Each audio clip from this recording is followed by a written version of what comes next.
Buenos días, vamos a ver el metabolismo del calcio y el fósforo. Primero vamos a iniciar con ver la función del calcio y el fósforo en nuestro cuerpo y después vamos a ver cómo las diferentes hormonas regulan el calcio y el fósforo sanguíneo.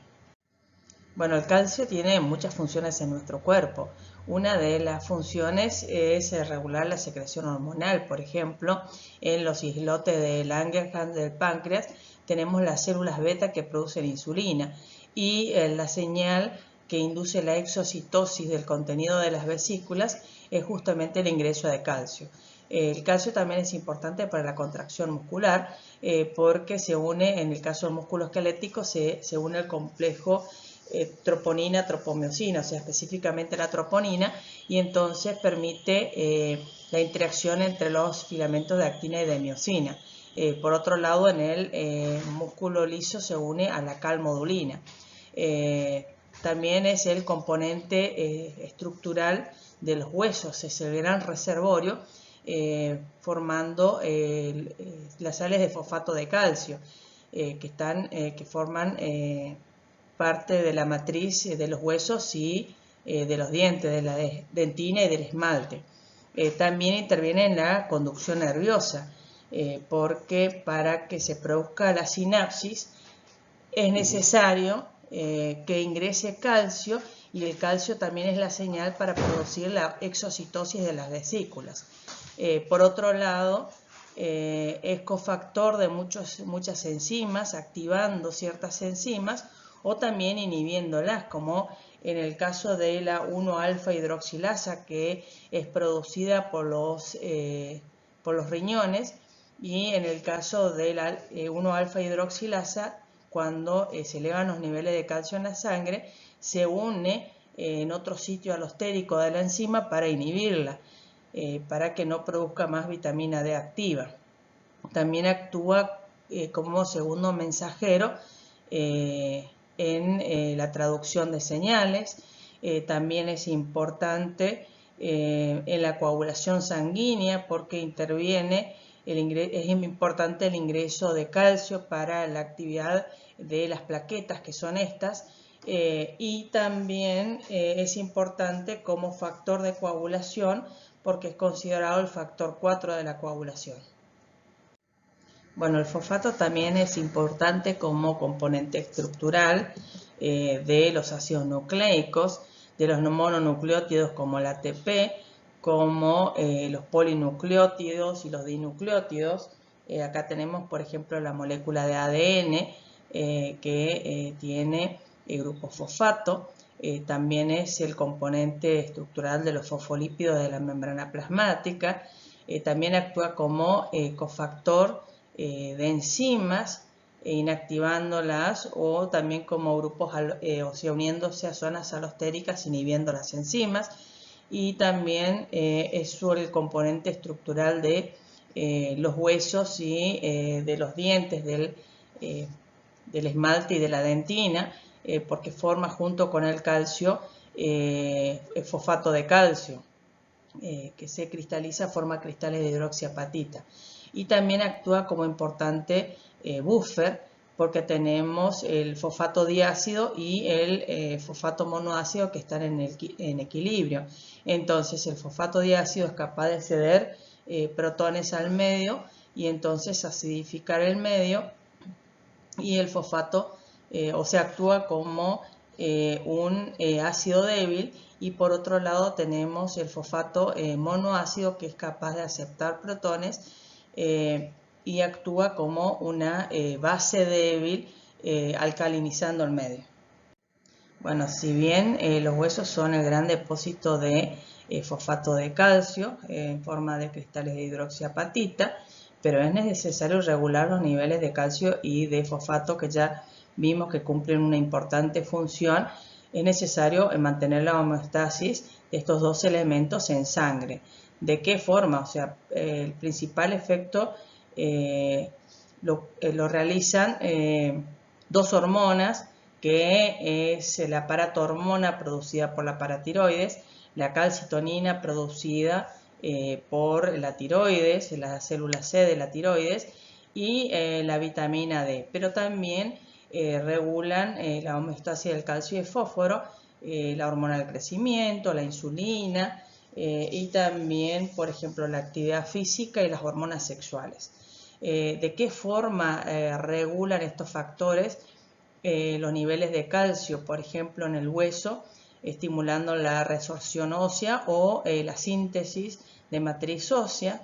En el caso del sistema digestivo, estimulando la absorción de estos dos elementos o la excreción de estos dos elementos, y a nivel de los riñones, regulando la filtración, pero también la reabsorción de estos dos elementos o la excreción de estos dos elementos. Bueno, el calcio está principalmente en los huesos. El 98,9% del calcio está almacenado en los huesos. El 1% está dentro de las células y en las organelas como las mitocondrias, y solamente el 0,1% está en el líquido extracelular. Pero este calcio que está en el líquido extracelular es el que regula las funciones que antes he mencionado. Los valores normales de calcio en sangre es entre 8 a 10 miligramos por decilitro. Bueno, al igual que el calcio, el fosfato también, la mayor proporción se encuentra en el hueso, el 85% se encuentra en el hueso, entre el 14 al 15% dentro de la célula, y solamente menos del 1% se encuentra en el líquido extracelular y es el que regula las funciones que antes mencioné. Pero recuerden que se encuentra en dos formas y normalmente hay un equilibrio entre estas dos formas. Se encuentra en forma de fosfato monoácido y fosfato diácido, y normalmente se aumentan los valores, aumentan los valores de los dos, o si disminuyen, disminuyen los valores de los dos. Los valores normales en sangre es de 3 a 4 miligramos por decilitro. Bueno, si bien solamente el 0,1% del calcio está en el líquido extracelular, en ese líquido extracelular existen tres formas en las que se encuentra el calcio. De esas tres formas, solamente el calcio ionizado es metabólicamente activo y corresponde al 50%, y el 9% está unido a aniones como por ejemplo sulfato, oxalato y citrato, que tienen carga negativa y entonces metabólicamente no es activo porque no difunde a través de las membranas celulares. Y después tenemos el 41% del calcio que está unido a proteínas, como por ejemplo las albúminas, principalmente las albúminas, y tampoco no es metabólicamente activo.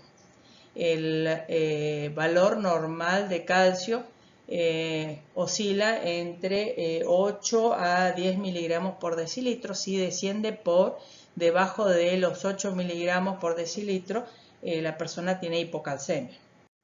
Bueno, con respecto al fosfato en el líquido extracelular, los valores normales en el adulto de 3 a 4 miligramos por decilitro y en el niño de 4 a 5 miligramos por decilitro. Recuerden que se encuentra en dos formas, como fosfato diácido y como fosfato monoácido, y ambas formas están en equilibrio, pero cuando el medio se acidifica un poco, entonces como el fosfato monoácido acepta protones y se convierte en fosfato diácido, aumenta la proporción de fosfato diácido en relación al fosfato monoácido. Y ocurre lo contrario cuando el medio se alcaliniza, entonces el fosfato diácido cede protones y se convierte en fosfato monoácido, por lo tanto aumenta la proporción de fosfato monoácido. Bueno, hay que mantener un buen balance de calcio. Más o menos se ingiere por día 1000 miligramos de calcio, que está contenido en la leche y todos los productos lácteos, pero también en ciertos cereales y también en verduras. Bueno, y de esos 1000 miligramos, 350 miligramos solamente se absorben, el resto se secreta con las heces, pero se secreta mucho más. ¿Pero por qué? Porque las secreciones gastrointestinales, los jugos gástricos y el jugo intestinal, contiene también calcio. Más o menos se secreta con los jugos intestinales y gástricos 250 miligramos, o sea que con las heces se elimina 900 miligramos, o sea que se absorbe solamente un 10%. En el líquido extracelular hay aproximadamente 1300 miligramos. De esos 1300 miligramos, todos los días se fija en el hueso mediante el proceso de formación ósea, síntesis de la matriz ósea, 500 miligramos por día, pero también recuerden de que los huesos continuamente se están remodelando, entonces mediante el proceso de resorción ósea se pierden 500 miligramos.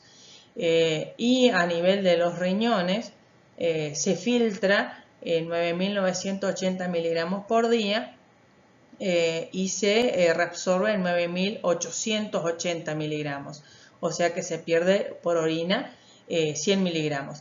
Es necesario mantener este balance para que los huesos primero para mantener los niveles de calcio sanguíneo y también para que ese gran depósito que son los huesos no pierdan exagerada cantidad de calcio, se desmineralicen y se produzca lo que se conoce como osteoporosis. Bueno, las glándulas paratiroides son 4 pequeñas glándulas que están ubicadas detrás de los lóbulos de la glándula tiroide. Son pequeñas, tienen más o menos 6 milímetros de longitud, 3 milímetros de ancho y 2 milímetros de espesor. En conjunto, las 4 juntas pesan menos de 500 miligramos. Tienen un aspecto grisáceo, parece grasa parda, pero a veces es difícil diferenciarla de los lóbulos de la tiroide. Se pueden observar internamente 2 tipos de células, estas células que son las células principales que producen la paratormona, y estas células que son las células más claras, que son las células oxífilas y que se cree que son células principales vacías y que no tienen función biológica. Entonces estas células, las células principales, son las que producen la paratormona. La paratormona, o sea, los niveles de paratormona son controlados por el calcio, o sea, cuando baja los niveles de calcio plasmático, se secreta más paratormona, también es controlado por la vitamina D y por el aumento del ion fósforo en sangre. También ocurre algo particular de que si en una cirugía se extirpa estas 2 de las 4 glándulas, no se modifica la función, pero si se extirpa 3 de las 4 glándulas, la que queda se hipertrofia y cumple con la función de las 4. También suelen hipertrofiarse en las madres que están dando leche a su hijo, pero ¿por qué? Porque es necesario producir mayor cantidad de elevar los niveles de calcio en sangre porque es uno de los componentes de la leche, y también durante el raquitismo, que se produce por carencia de vitamina D, también estas glándulas se hipertrofian. Bueno, la paratormona es una hormona de naturaleza proteica, por lo tanto es producida en el retículo endoplasmático rugoso como preprohormona, que tiene 115 aminoácidos. Una vez que es producida, pasa al aparato de Golgi, donde se quita aminoácidos y se convierte en una prohormona que tiene 90 aminoácidos, y el aparato de Golgi lo empaqueta en vesículas, pero le quita el extremo N y queda con 84 aminoácidos, que es la forma activa de la paratormona. En realidad la forma activa es la porción, porque tiene 2 porciones, una porción N terminal y una porción C terminal, pero la que tiene actividad biológica es la porción N terminal. Entonces el aparato de Golgi lo empaqueta en vesículas para ser secretadas. Bueno, la calcitonina es producida por las células C o células parafoliculares que se encuentran entre los folículos tiroides, o sea, en el líquido intersticial. Acá está, se ve el líquido intersticial entre los folículos tiroides, constituye menos del 0,1% de la glándula. Bueno, la calcitonina es una hormona de naturaleza proteica, tiene 32 aminoácidos y su función principal es, cuando se elevan los niveles de calcio en sangre, es reducir los niveles de calcio en sangre.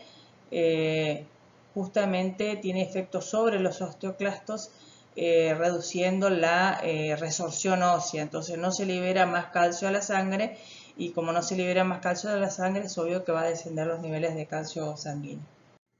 Bueno, además de que necesitamos paratormona y calcitonina para regular el metabolismo del calcio y el fósforo, necesitamos vitamina D3.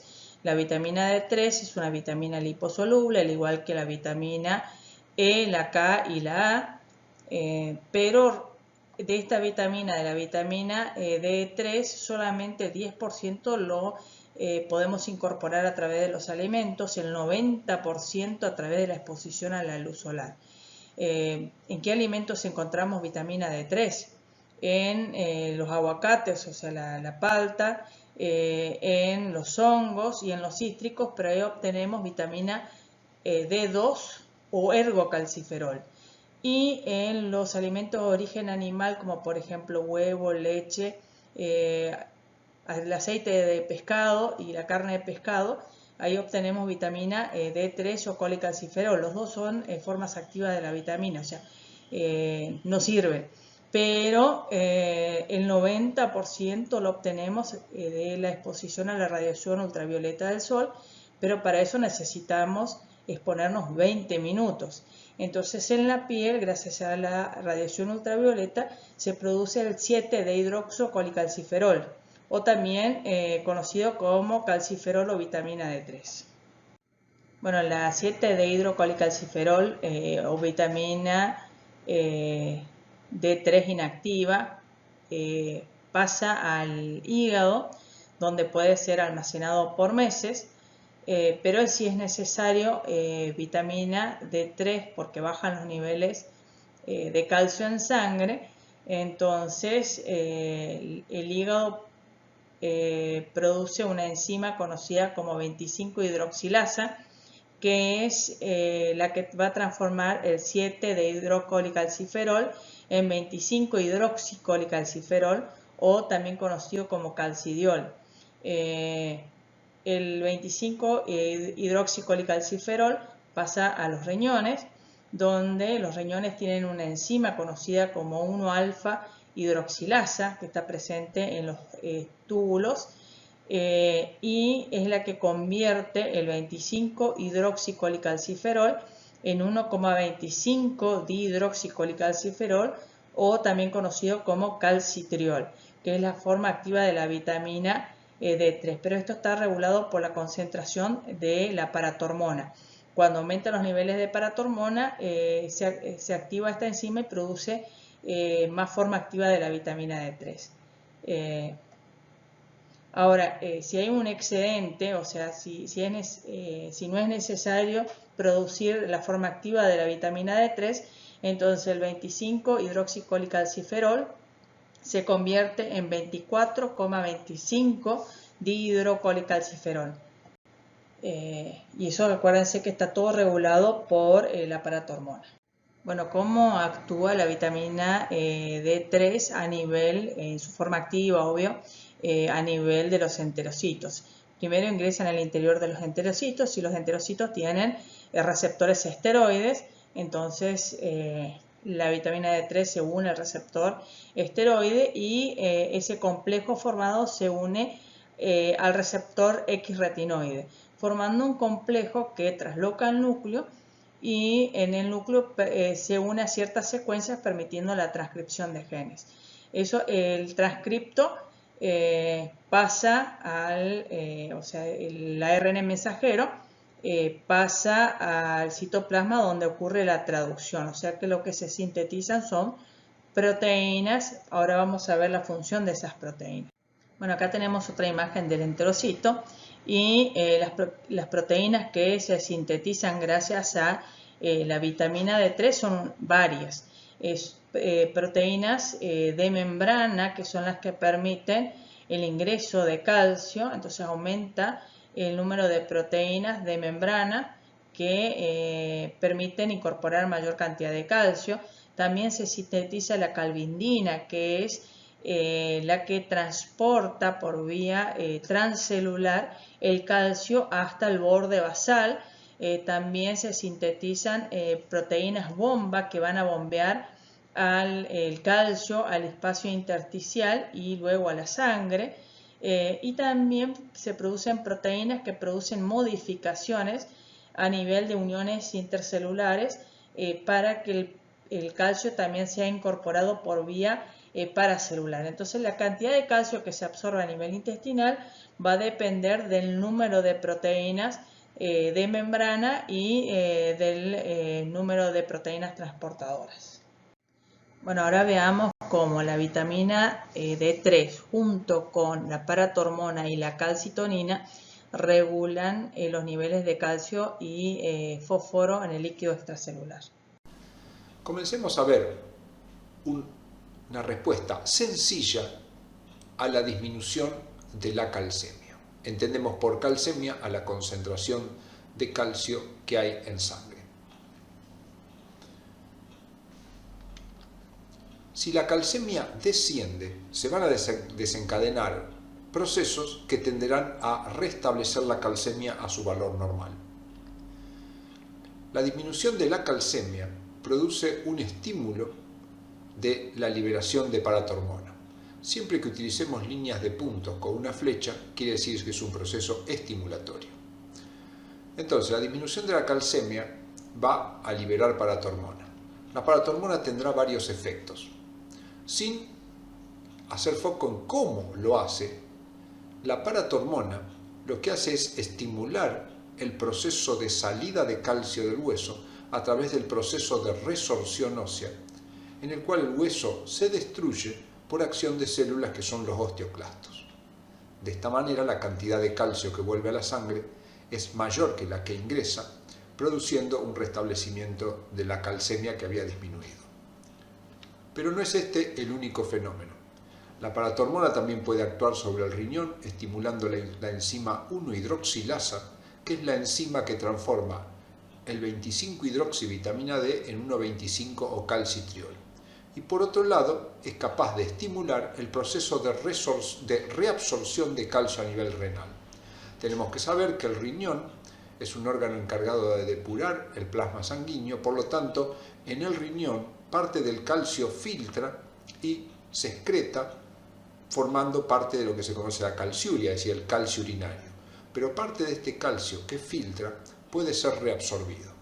Como en esta situación tenemos una disminución de la calcemia, una de las acciones de la paratormona es estimular el proceso de reabsorción junto con el calcitriol. De esta manera la cantidad de calcio que vuelve luego del proceso de filtración es mayor. Y por otra parte, el calcitriol también puede actuar sobre el mecanismo de absorción intestinal de calcio para favorecer el pasaje de calcio de los alimentos al plasma.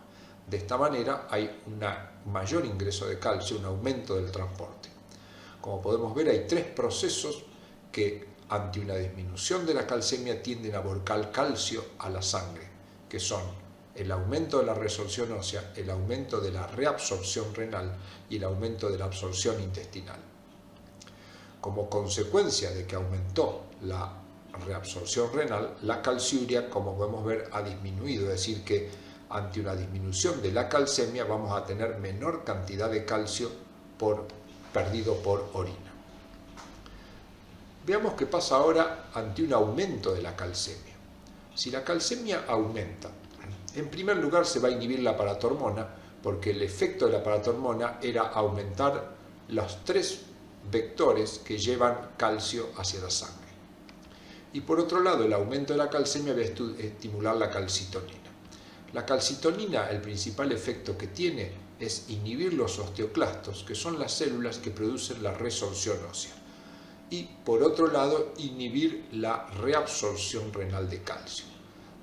Por esta manera, la reabsorción renal de calcio disminuye y la resorción ósea también. Por lo tanto, el calcio que reingresa a la sangre a partir del ultrafiltrado renal y el calcio que ingresa por la resorción ósea son menores, con lo cual esto va a contribuir a que la calcemia no siga subiendo, sino que tienda a bajar. Por otro lado, al haber inhibido la reabsorción renal, la calciuria, como podemos ver, se ha incrementado. Es decir, que ante un aumento de la calcemia saldrá menos calcio del hueso y perderemos más calcio por orina. Veamos cómo es la respuesta al aumento de la fosfatemia. Cuando la fosfatemia aumenta, se produce un estímulo de la liberación de paratormona que inhibe la reabsorción renal de fosfato. El fósforo sanguíneo también filtra a nivel del riñón, parte es reabsorbido y lo remanente entre la filtración y la reabsorción se va por orina constituyendo lo que se conoce como fosfaturia o fósforo urinario. Como la paratormona produce una inhibición del proceso de reabsorción, al disminuir este proceso se incrementa la excreción de fosfato, con lo cual aumenta la fosfaturia, lo cual es razonable. Si tenemos mucho fosfato, vamos a excretar más por orina para tratar de llevar esto a valores normales. Por otro lado, el fosfato aumentado estimula la 1-hidroxilasa y al estimular inhibe la 1-hidroxilasa, que es la enzima que formaba 1,25-dihidroxivitamina D. Esta hormona, el calcitriol, el efecto que tiene es aumentar la absorción de fósforo a nivel del intestino. Por lo tanto, si ahora está inhibida, ese proceso no existirá. Por otra parte, el aumento de la fosfatemia libera un grupo de hormonas conocidas como fosfatoninas, cuya función es similar a la paratormona, es inhibir la reabsorción renal de fosfato y contribuir a la excreción de fósforo por orina.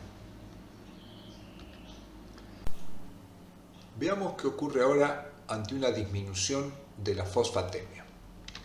Si la fosfatemia desciende, se pondrán en marcha mecanismos para hacer aumentar el fosfato. Por un lado, se inhibirá la paratormona. La paratormona tenía un efecto que era inhibir la reabsorción. En este caso, eso no ocurrirá y el fósforo volverá a plasma. Por otro lado, el aumento la disminución de la fosfatemia lo que hace es estimular la 1-hidroxilasa, con lo cual la formación de 25-hidroxi va a aumentar la producción de calcitriol. El calcitriol tiene dos efectos. Por un lado, estimula la reabsorción renal de fosfato, con lo cual va a contribuir a oponerse a este descenso, aumentando la cantidad de fósforo que vuelve hacia el plasma. Por el otro lado, como consecuencia, eso llevará a una menor pérdida de fósforo por orina. Y por otro lado, el calcitriol tiene un estímulo sobre los mecanismos intestinales que producen la absorción de fosfato, con lo cual también ingresará más fósforo al plasma. Ambos ingresos contribuirán a oponerse a este descenso de la fosfatemia. Veamos brevemente la acción de otras hormonas sobre el metabolismo fosfocálcico. Acá tenemos el riñón, en el cual el calcio vimos que filtraba y se excretaba por orina o bien podía ser reabsorbido, el calcio de los alimentos, que a nivel del intestino es absorbido, y el calcio puede ser depositado en el hueso por el proceso de formación y extraído del hueso por el proceso de resorción. ¿Cómo juegan otras hormonas? Por ejemplo, la insulina y la hormona de crecimiento son hormonas que estimulan la producción de lo que se conoce como IGF-1 o factor insulinosímil 1. Este factor tiene un efecto estimulante sobre el hueso, produciendo aumento de la formación, por lo cual son hormonas anabólicas sobre el hueso. El osteocito. En el hueso tenemos tres células: el osteocito, el osteoblasto y el osteoclasto. El osteoblasto lo entendemos como la célula encargada de la síntesis y formación de tejido óseo. El osteoclasto, la célula encargada de la resorción, y el osteocito es una célula encargada de controlar la estructura del hueso. Por ejemplo, ¿cómo influye la actividad física sobre la estructura del hueso? La actividad física, por la acción de los músculos, genera fuerza sobre el hueso. Y la acción de esta fuerza actúa sobre el osteocito, que produce una proteína conocida como esclerostina, abreviada acá como SOS. Esta esclerostina inhibe el osteoblasto. Por lo tanto, en condiciones normales el osteocito genera esclerostina y el osteoblasto está inhibido, por lo tanto en condiciones normales no hay formación ósea. Ahora, si comenzamos a hacer actividad física, van a comenzar a actuar fuerzas sobre el hueso. Esto inhibirá la producción de esclerostina y por lo tanto, como esta inhibía el osteoblasto ahora se verá activado y formará tejido óseo. Por lo tanto, ante la actividad física lo que tenemos es un estímulo de los osteoblastos que van a formar hueso y por lo tanto esto lo va a hacer más resistente a la acción de la fuerza. Otra hormona, como ya hemos visto, es la paratormona. La paratormona, básicamente el efecto que tiene es activar el osteoclasto. Ahora, ¿cómo lo hace? De una manera sencilla lo podemos explicar de esta manera. El osteoblasto produce dos citoquinas, el RANKL y la osteoprotegerina, que son hormonas que tienen efecto antagónico sobre el osteoclasto. Cuando la paratormona actúa, básicamente lo que hace es estimular la producción de RANKL, que es una citoquina que estimula el osteoclasto. Al estar estimulado el osteoclasto se va a producir resorción ósea y salida de calcio del hueso. Por lo tanto, simplificando, la paratormona estimula el osteoclasto, pero de manera indirecta a través de la citoquina RANKL. La calcitonina, que ya hemos visto, es una hormona que se libera cuando hay aumento de la calcemia y el efecto que tiene es básicamente directo, inhibiendo el osteoclasto. Al haber un aumento del calcio, se libera calcitonina, se inhibe el osteoclasto y se frena el proceso de resorción. Y los estrógenos, un mecanismo que para poder explicar la acción de los estrógenos es el siguiente. Los estrógenos tienen un efecto que actúa sobre el osteoblasto estimulando la producción de osteoprotegerina. Y la osteoprotegerina lo que hace es inhibir el osteoclasto. Al inhibir el osteoclasto, inhibe la resorción. Es decir que, simplificando el concepto, los estrógenos lo que van a hacer es frenar la resorción ósea, por lo tanto proteger al hueso de su degradación.